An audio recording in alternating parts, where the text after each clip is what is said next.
పోలీసులు ఎన్నిసార్లు కౌన్సిలింగ్ ఇచ్చినా మైనర్ల ర్యాష్ డ్రైవింగ్ మాత్రం కంటిన్యూ అవుతోంది. రాజేంద్రనగర్లో కొత్త కారుతో రోడ్డెక్కిన మైనర్లు హై స్పీడ్తో ఓ వృద్ధుడి ప్రాణాల్ని తీసుకున్నారు. దాంతో మైనర్ల డ్రైవింగ్ పై పోలీసులు సీరియస్ గా దృష్టి పెడుతున్నారు.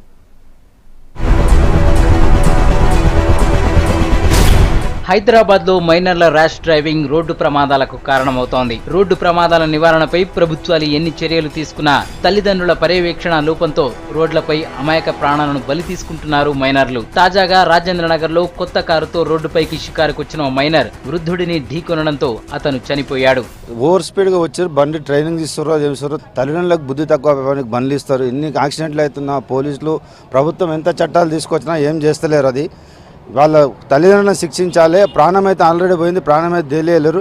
దీనికి జిమ్మేదారు ఎవరు? ప్రభుత్వం కూడా చేసి రోడ్డు పైన ముందు ఎలిగేషన్ తీసుకొచ్చి రోడ్డు మంచి చేసి ఇక్కడ బ్యారికేడ్లు కూడా ఏర్పాటు చేయాలి. అంతవరకు దాకా రక్షణ కల్పించాలి ప్రజలకు అని చెప్పి కోరుతున్నాం. 4:45 టైంలో మిడిల్లో జరిగింది సార్. మొత్తం స్పీడ్గా వచ్చి మేము వాకిట్లో కూర్చున్న వాళ్ళం కూడా ఏకంగా గుద్దేసి గోడలలో పడేసి ఏకంగా డ్రైవింగ్ అంత అవతలకి వెళ్ళి నుంచుంది కారు.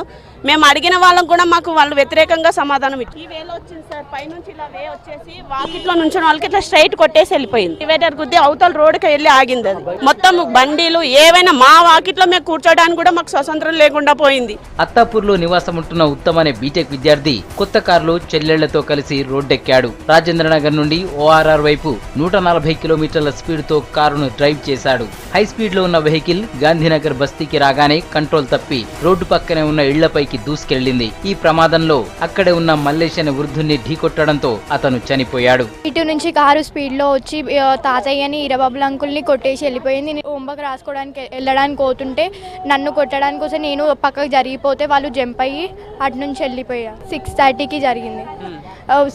వాళ్ళు స్పీడ్లో వచ్చి ఇటు నుంచే వచ్చి సైడ్ నుంచి ఈడ తాతయ్య నించుండు. వాళ్ళిద్దరు మాట్లాడుతురు, అంకుల్ వాళ్ళు మాట్లాడుకుంటా స్పాట్లో తాతయ్య చనిపోయిండు. అంకుల్కి బోన్స్ ఇరిగిపోయినాయి. ఆడ ఆగిపోలే, ఇంకా స్పీడ్లో వచ్చి అది హైయెస్ట్ పైన కింద పడిపోయింది. దాటాలన్నా పెద్ద మనుషులైనా చిన్న పిల్లలైనా మాట్లాడాలన్నా చాలా భయపడుతున్నారు.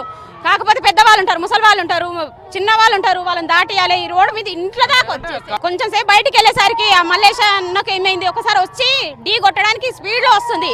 అంతట్లో వీరబాబు ఏం చేసిండు, అయ్యా కారు వస్తుంది లాక్కుందామనేసరికి ఆయనకు ఈయనకు ఇద్దరు ఢీ కొట్టేస్తే ఆ గోడ నుంచి ఎగిరి పడ్డారు. మళ్ళా అది డివైడర్ మీద నుంచి జంప్ చేసి మరి వాలంటీర్లోకి వెళ్ళిపోయింది. ఈ కేసులో ఉత్తమ్ ను అదుపులోకి తీసుకున్న పోలీసులు నిందితుడిపై 304A 337 సెక్షన్ల కింద కేసులు పెట్టారు. బ్రీత్ అనలైజ్ టెస్ట్ చేసిన పోలీసులు నిందితుడు మద్యం తాగలేదని తేల్చారు. డ్రైవింగ్ లైసెన్స్ లేకపోవడంతో పాటు హై స్పీడ్ తోనే యాక్సిడెంట్ జరిగినట్లు నిర్ధారించారు. నిందితుడిని అరెస్ట్ చేసిన పోలీసులు ఉత్తమ్ తల్లిదండ్రులపైన చర్యలు తీసుకుంటామన్నారు. ఇతడు అజాగ్రత్తగా ర్యాష్గా డ్రైవింగ్ చేయడం వల్లనే ఈ యాక్సిడెంట్ జరిగింది. తర్వాత ఇతనికి లైసెన్స్ కూడా లేదు. వీళ్ళ లైసెన్స్ లేకుండా ఇతను బండి చేయడం వల్ల వాళ్ళ పేరెంట్స్ మీద కూడా తగిన చర్యలు కూడా తీసుకుంటాం. ఇప్పుడు వాళ్ళ మీద 304A 337 427 కింద కేసు బుక్ చేసినాము.